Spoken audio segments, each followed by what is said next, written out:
Plutarco de Queronea determinó en un momento que tanto Pitágoras como Empédocles eran dos autores ineludibles para pensar el tema de los animales.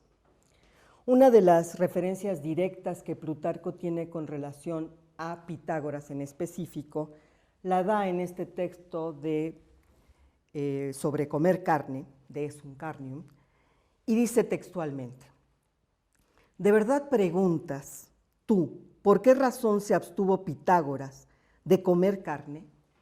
En lo que a mí respecta, quisiera saber, perplejo como estoy, con qué actitud, con qué suerte de disposición anímica o mental la primera persona probó sangre con su boca, rozó con sus labios carne de animal muerto y, preparando mesas de cuerpos e imágenes inertes, denominó alimento y nutrición a miembros que poco antes podían rechinar, aullar, moverse y ver.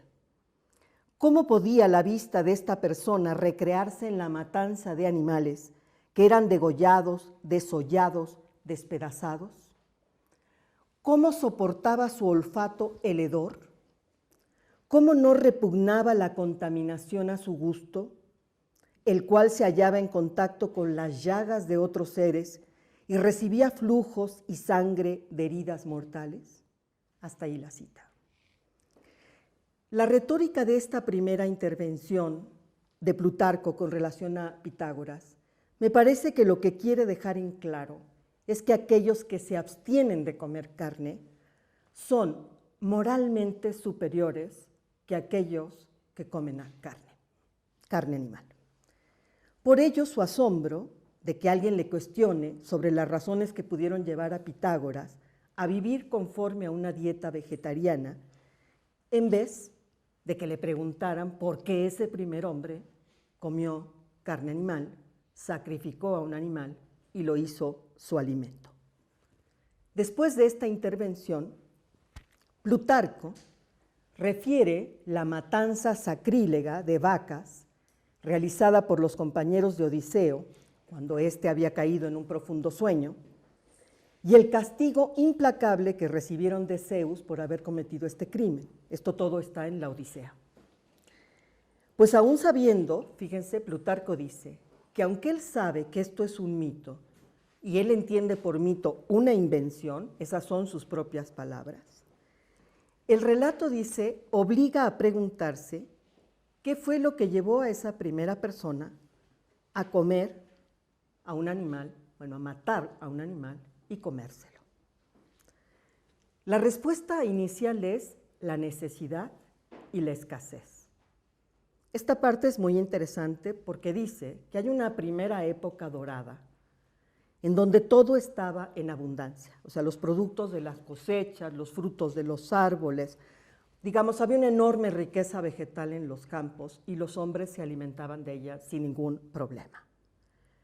Pero lo que Plutarco está relatando, que según esto se lo cuenta un interlocutor ficticio, es que hubo un momento que se vino una época muy dura, muy miserable, cuando la tierra fue asolada por tornados, por incendios, y que se acabó entonces toda esa prodigalidad que inicialmente se hablaba de esa famosa edad de oro. Y para no morirse de hambre, esta es expresión propia de Plutarco, dice: de modo antinatural, los hombres comenzaron a comer carne de animales. ¿Por qué comenzaron? Pues porque los hombres no conocían la técnica, entonces no sabían sembrar, no sabían cosechar, no sabían utilizar herramientas para el arado y el cultivo. Y les pareció entonces alimentarse como otros animales carnívoros. Esta referencia de Plutarco a la primera generación, según varios autores, a lo que parece aludir justamente es a Empédocles, quien junto con una tradición órfica y por supuesto pitagórica, creía, aquí empiezan las primeras posiciones, en la transmigración de las almas y en la necesidad de una vida ascética que le permitiera a los seres liberarse del ciclo de reencarnaciones. Esta es la primera idea. Esta es una idea que tiene pertinencia en el texto plutarquiano, porque él, en un momento sobre comer carne, afirma que al condenar la tortura y el asesinato de los animales, sigue a Empédocles, quien condena el sacrificio animal, condena la ingesta de carne, porque al comer carne estamos haciendo que las almas no logren purificarse y se queden siempre prisioneras de los cuerpos. Esto está en una alusión, no sé si ubican ustedes la mitología, a los titanes que descuartizaron a Dioniso. ¿Qué tan importante es este relato mitológico en Plutarco? Lo pregunto porque el propio Plutarco afirma, con cierta vacilación en más de un momento de este texto, que no está muy seguro si debemos creer en esta transmigración de las almas. Le parece que es una creencia no demostrable. Pero lo que sí le queda claro es que es una creencia valiosa. Que quien cree en esto, en la transmigración, quien cree en la posibilidad de que haya una relación de parentesco entre los vivientes, mantiene con los demás seres vivos un mejor trato. Y que esto es moralmente mejor, digamos. Da lugar a una mejor vida, a una vida buena. Este es un punto que me parece que es fundamental tenerlo en cuenta. Plutarco no se apresura a afirmar tajantemente que la transmigración es un hecho, ni nada por el estilo. Pero sí considera que es una creencia, insisto, muy valiosa. Por ello, entonces, cuando retoma a Pitágoras, uno de los elementos que toma en cuenta para estudiarlo es el elemento de la transmigración y la relación entre los vivientes. Sin embargo, podemos hablar de dos tipos de argumentos más. Es decir, juntemos todo lo que Pitágoras dice, según la propia visión plutarquiana, en tres tipos de argumentos. Uno, el religioso, que es este, de la transmigración de las almas, y la relación de todo lo viviente. El segundo se funda en argumentos morales. Esos argumentos morales se fundan en la idea de que los animales tienen capacidad racional y como tienen capacidad racional, tienen derecho a la justicia. Y tercero, argumentos que se les ha llamado dietéticos y de higiene corporal. Se los resumo en la idea principal: comer carne daña la salud del cuerpo y del alma. Así voy a, digamos, agrupar el texto pitagórico. Insisto, solo he tomado la introducción plutarquiana, no voy a revisar todo el texto o todos los textos plutarquianos al respecto. Sobre la vida pitagórica. Bueno, quizá lo primero que tenga que decir es un problema determinar qué dijo Pitágoras y qué no, en virtud de que se le atribuye gran parte de la producción de la doctrina, más allá de la posibilidad de su propia existencia temporal. Es decir, lo que hayan dicho discípulos, etcétera, se asume que es de pitagóricos. Entonces, diferenciar entre lo que haya dicho él y sus discípulos siempre ha sido muy complicado. Tiene el elemento, obviamente, que era una secta religiosa, con cierto grado de secrecía con relación a las enseñanzas. Entonces, la transmisión que tenemos y con los elementos que contamos de Pitágoras son fragmentos y referencias que se han hecho fundamentalmente en las biografías, no necesariamente de contemporáneos, sino de épocas posteriores. Entonces, estamos hablando de una reconstrucción de un pensamiento con cierto grado de dificultad por las fuentes mismas. Esto quisiera que lo tengan ustedes presente para entender un poco por qué va a haber tanta contradicción ahorita en algunos momentos de lo que voy a decir o de lo que voy a afirmar con relación al pensamiento de Pitágoras.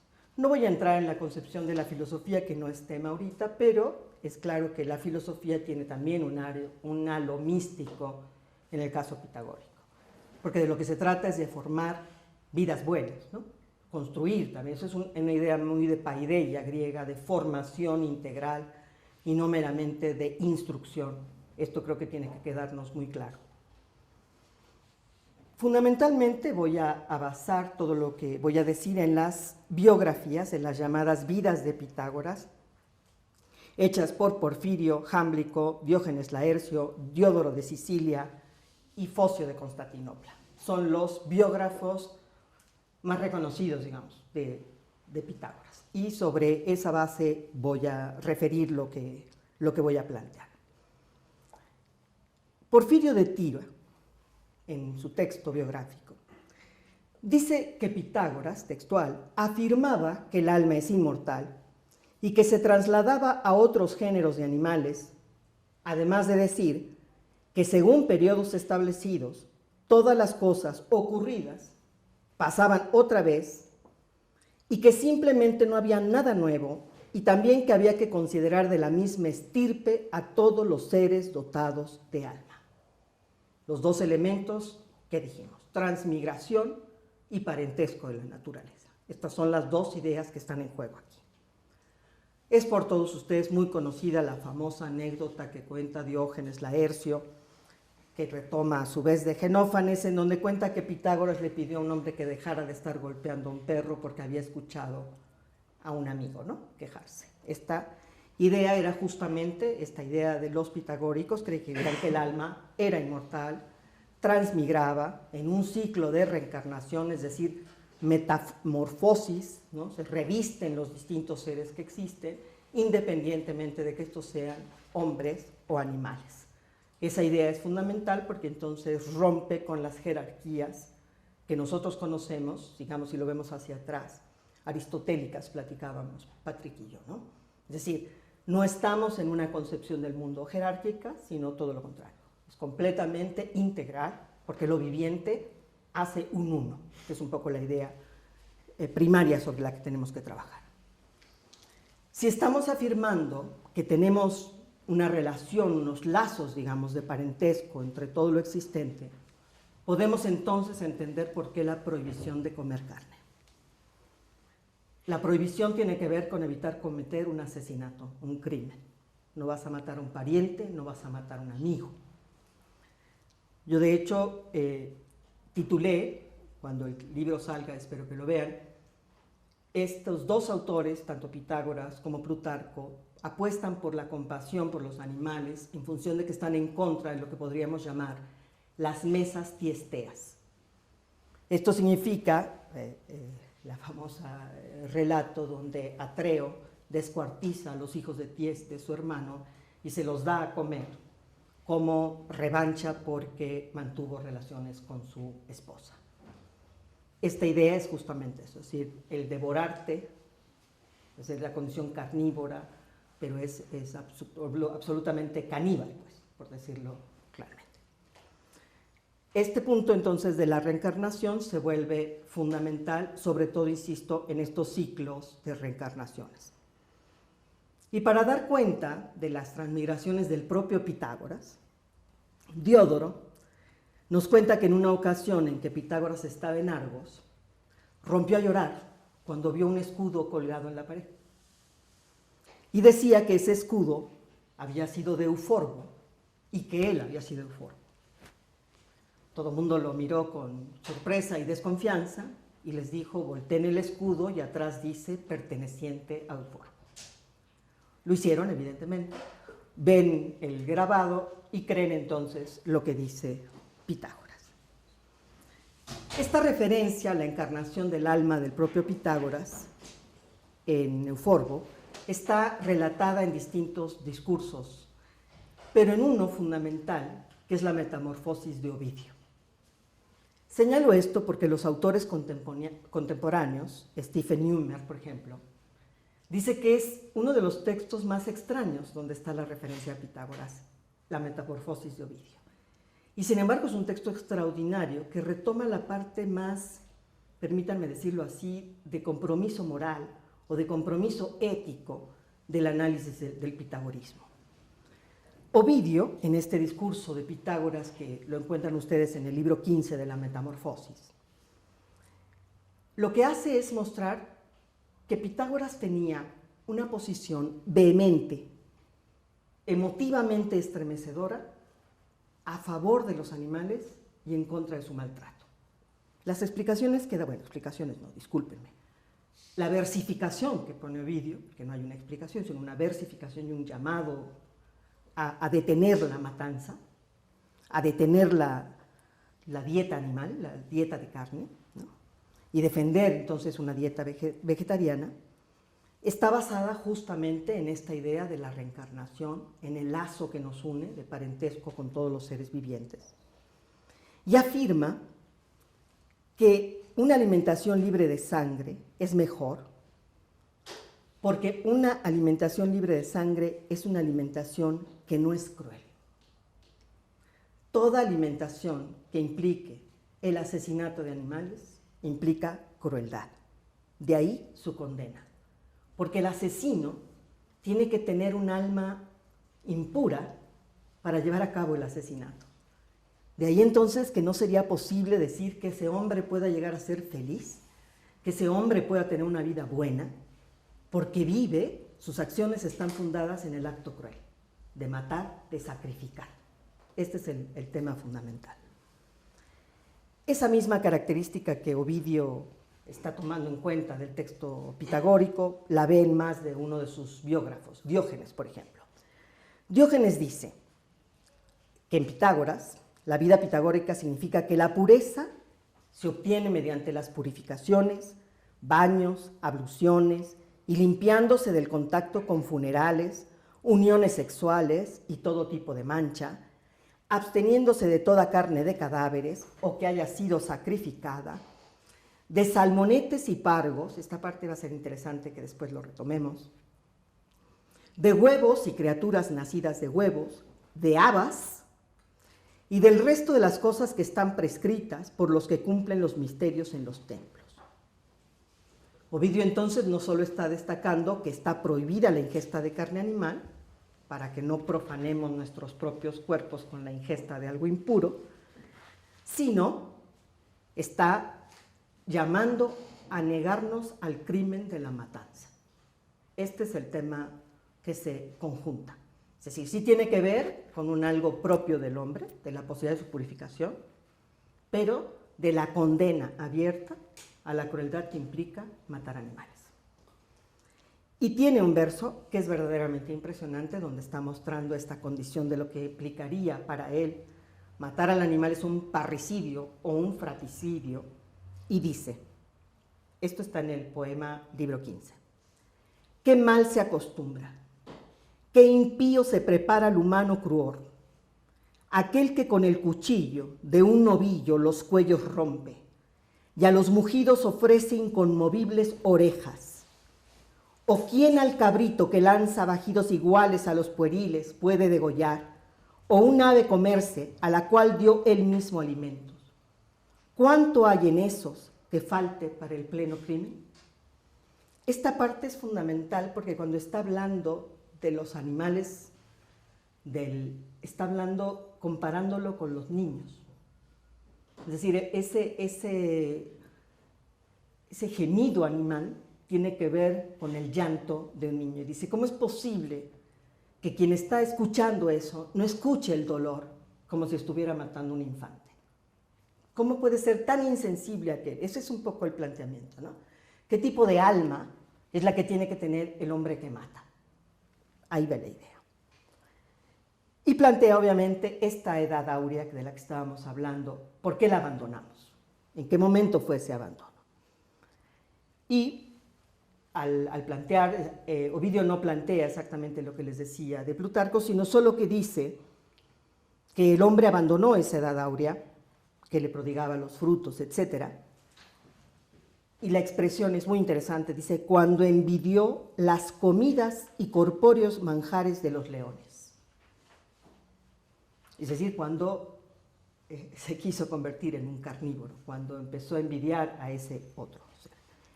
Y pasó, dice, de matar esas asesinas fieras a dar muerte a animales domesticables y domésticos, lo convirtió en un criminal.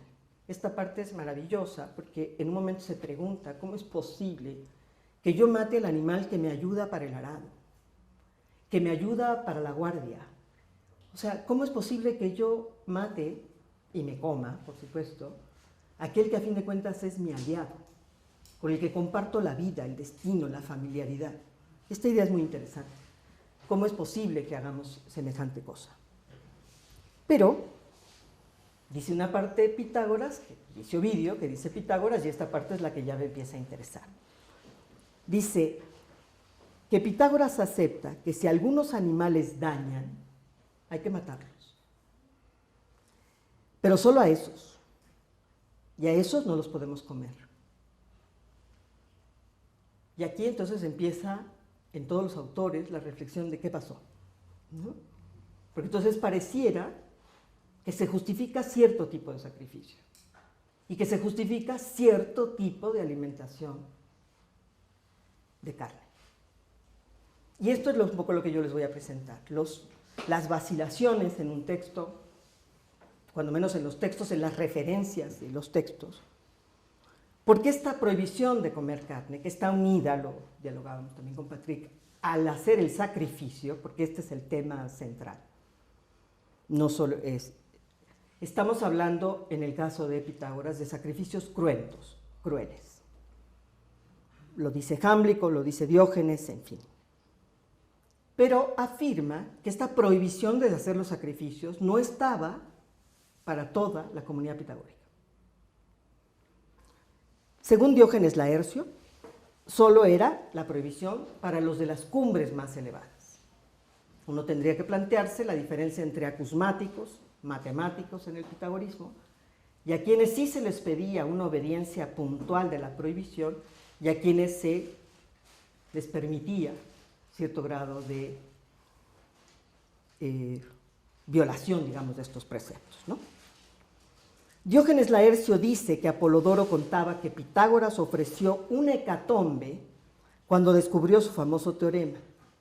El epigrama dice así: cuando Pitágoras descubrió esta muy noble figura, realizó por ella un ilustre sacrificio de bueyes. Y eso a los propios biógrafos les causó una curiosidad. ¿Cómo es posible que Pitágoras, que está en contra del sacrificio cruento, propusiera un sacrificio por el famoso teorema? Como evidentemente los biógrafos se dan cuenta de esta contradicción que genera esta afirmación, Porfirio, en Vida de Pitágoras, precisa que el buey estaba hecho de harina, porque Pitágoras acostumbraba a honrar a los dioses con cebada, pasteles, mirra e incienso, y no con animales. Hasta ahí pareciera que todo nos quedó muy bien, ¿verdad? Pero enseguidita dice, aunque algunas veces les ofrendara algún gallo o cerdo joven, y otra vez vuelve a introducirse esta dubitación. Entonces, esto es permanente en los textos antiguos, este ir y venir, y les insisto, tal pareciera que es por la dificultad de separar la doctrina de Pitágoras de los pitagóricos. O sea, hasta qué punto ciertas cosas, como todo le atribuían al maestro, al fundador, pues es un problema, ¿no? Bien. Este punto, pues, les digo, va a variar. En cada uno de los biógrafos vamos a encontrar momentos en que dice que se condenaba los sacrificios cruentos, en otros se afirmaba que sí posibilitaba el sacrificio de animales determinados. Por supuesto, los bueyes no, porque pertenecen a cierto grado de animal sagrado, pero esas son las prohibiciones, es decir, no a todo animal posible, sino cierta sacralidad. Y que por ejemplo, a los acusmáticos y a los políticos les decía que sí hicieran sacrificios, pero de ninguna manera a los filósofos contemplativos de la orden pitagórica. Esta es la parte. Se cuenta que Pitágoras tenía una relación privilegiada con los animales. No les voy a dar todos los relatos, pero hay uno muy bonito, que cuentan que cuando un buey estaba pastando un arbusto de habas, ya les he dicho, las habas eran sagradas, parecían consideradas al mismo nivel que la carne, y por eso su prohibición. Pitágoras se acercó al pastor y le dijo que le dijera al buey que no comiera ese árbol de habas. El pastor, por supuesto, se murió de la risa y le dijo que pues, él no hablaba el lenguaje de los bueyes y no podía acercarse. Entonces Pitágoras se acercó, le dijo algo al oído al buey. Y se dice que el buey nunca volvió a comer habas, se convirtió en el buey sagrado de Tarento. Y bueno, esta es la narración. ¿Qué importancia tiene esta narración? Que es claramente muy mitológica en muchos sentidos y además de engrandecer una imagen como la de Pitágoras. Pero tiene, me parece a mí, doble propósito. Uno, está mostrando los tabúes alimentarios de la comunidad pitagórica.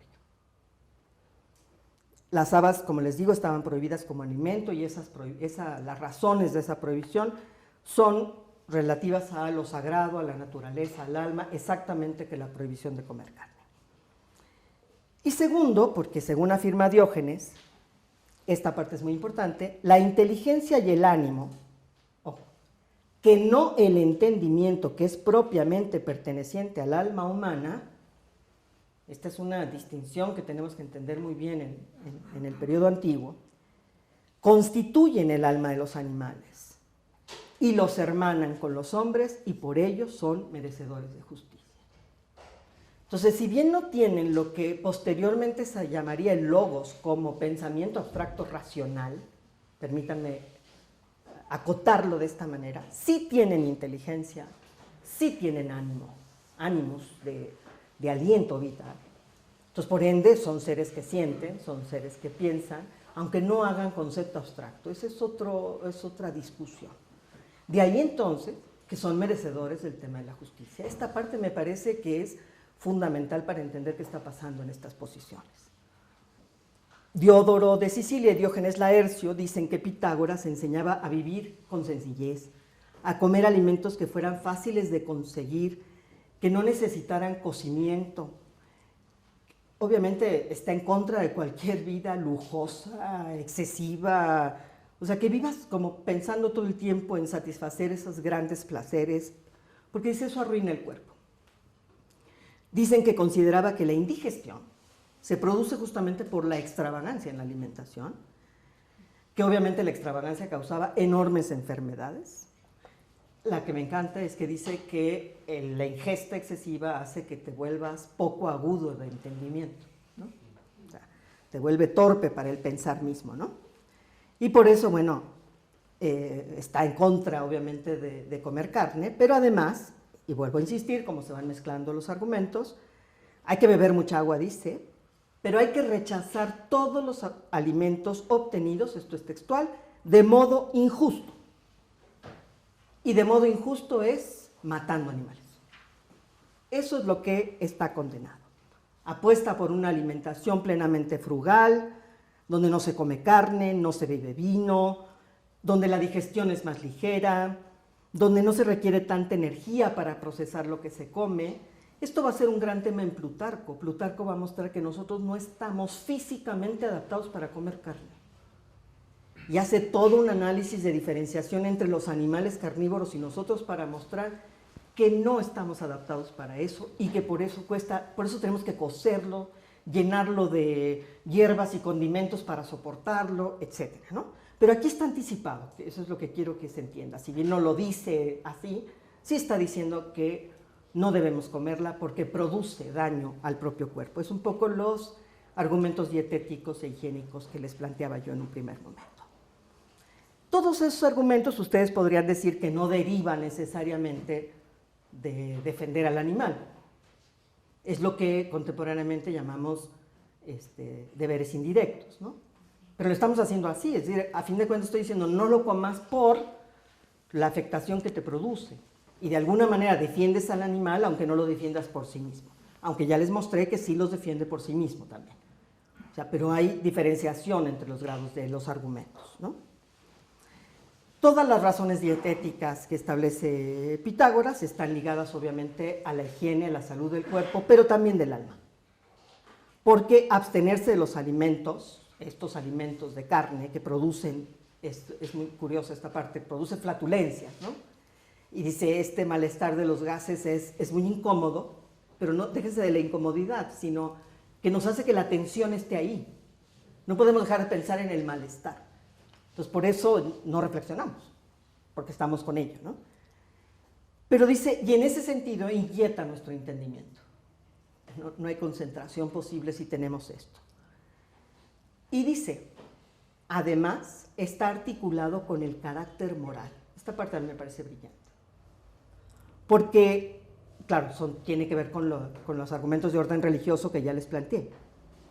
Esa defensa de una alimentación libre de carne, dice Jámblico, que afirmaba Pitágoras, permítanme la cita, dice, el mismo Pitágoras vivía de esta forma, absteniéndose de alimentarse con animales y rindiendo cultos en altares incruentos. Animaba a los demás para que no destruyeran a los animales, que son de la misma naturaleza de nosotros, y así entrar en razón a los animales salvajes, educándolos con palabras y hechos, pero no dañándolos con castigo. Se refiere aquí a una maravillosa anécdota de la osa de Daunia, que supuestamente atacaba a todos los animales, mataba, etc. Entonces Pitágoras se sentó a hablar con ella y le dijo que así no eran las cosas y le enseñó a comer frutos, y total que la osa nunca más volvió a comer a los otros animales. Sé que hay toda una mística alrededor, pero eso es un poco esa idea. Dice, también a los legisladores, de entre los hombres políticos, les ordenó que se abstuvieran de comer seres vivos, pues si deseaban obrar de manera justa y de forma elevada, era preciso que no cometieran injusticia hacia los animales que son nuestros parientes. Pues ¿cómo convencerían a los demás para que obraran con justicia si ellos mismos eran vistos practicando tal avidez? Existe una suerte de alianza familiar entre los seres vivos, mediante la comunidad que se produce por medio de la vida y de los mismos formantes y de la mezcla que estos producen, por lo que están unidos a nosotros como en una hermandad. Este es el texto de Jámblico. A mí me parece que no es poco relevante para la evaluación contemporánea de la posición pitagórica como teoría de los deberes directos, no solo indirectos, que Pitágoras promulgara la máxima no pasar nunca por encima de ningún yugo, como una petición de justicia para los animales, esos que son, insisto reiteradamente, nuestros parientes, por este lazo de comunidad entre lo viviente. Es decir, hay una revaloración de la creencia de una hermandad de todo lo vivo que tiene que mantener una armonía, porque cuando se rompe esa armonía, pues vienen las crisis ecológicas como la que tenemos. Este es un poco el planteamiento ya llevado acá a lo contemporáneo. Si se está defendiendo un trato igualitario entre los seres vivos, para romper la escala de dominación que implica la jerarquía cuando se construye una jerarquía de dominación. De ahí que aunque el contexto haya sido peculiar, es decir, el poema de Ovidio, de la Metamorfosis y los versos que les planteé, era fundamental establecer eso, ¿no? Que los animales, en su mugido, hay lengua, ¿no?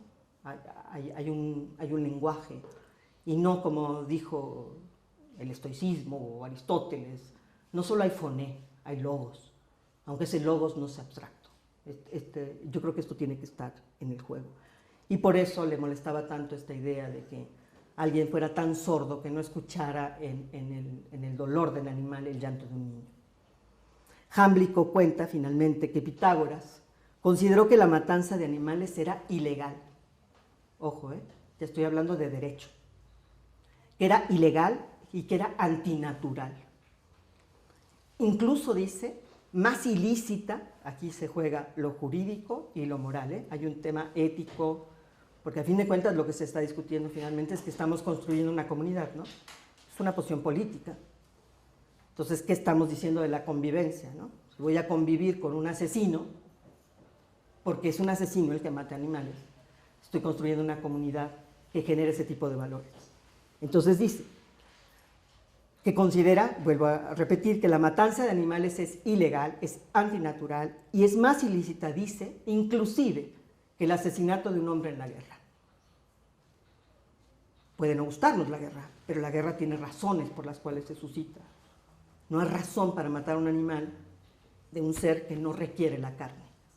Lo hemos inventado por glotonería, por lujo, inclusive yo podría decir hasta por desidia, porque somos flojos, ¿no? Porque nos es más fácil matar al animal que sembrar, cultivar, procurar la tierra.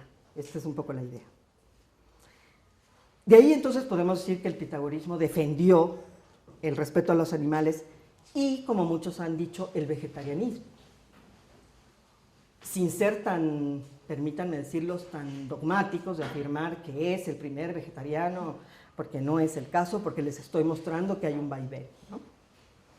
Pero indudablemente hay una posición en favor de los animales a partir de la idea de la transmigración de las almas, de su reencarnación, de este ciclo eterno de reencarnación, del parentesco de la naturaleza, pero me parece, y esta es la parte que creo que en un análisis ético-político es fundamental, cuáles son los beneficios que un comportamiento justo hacia los animales permite para la vida en común. Esto creo que es lo que está jugándose, y lo que él se preguntó es si ese tipo de enseñanza, qué tipo de legisladores haría, qué tipo de políticos haría. Creo entonces, si se fijan, finalmente sí le está dando un sesgo, en el sentido más, si quieren, originario del término política, de polis, de agrupación comunitaria, de vida en común, de vivir juntos, es una preocupación fundamental. Lo que quiere son los beneficios ético-políticos que tiene para los hombres una dieta libre de la matanza animal.